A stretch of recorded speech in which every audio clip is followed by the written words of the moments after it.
Hello there, and welcome to another one of these Lexical Lab 1 minute English videos. If you enjoy this video, make sure you subscribe to our YouTube channel and check out our website www.lexicallab.com for more details about the online courses we offer.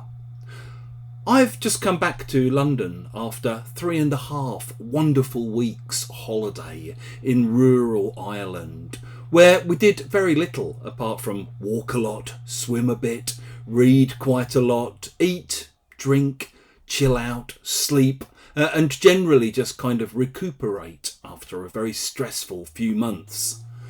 One of the great pleasures of travelling in another country where English is also used is noticing the little differences in the way that people express themselves. And probably the single word that you hear most in Ireland that you don't hear much in England is crack.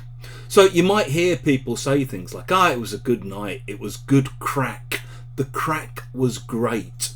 Where it basically just means it was fun, we enjoyed ourselves, there was a lot of laughing and talking and joking, it was great.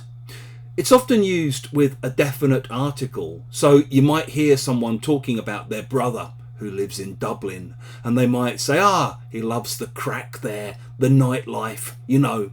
Or maybe people tell you, it can get a bit dull, but sometimes at the weekend the young lads just drive round town, just for the crack, you know, just for fun, just for the hell of it.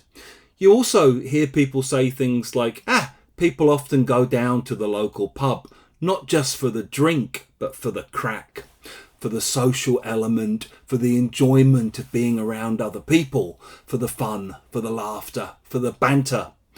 The use that was new for me was crack in a question. So often when I'd go into shops or into bars, people would say, how you doing? What's the crack? Where it basically just means, how are you? What's going on? How are you doing? And I would reply just by saying, good thanks. How's yourself? If you've enjoyed this video, please do click the like button. Please share it with your friends, your students, your colleagues. And in the comments section below, we'd love to hear examples of any time you've encountered the word crack.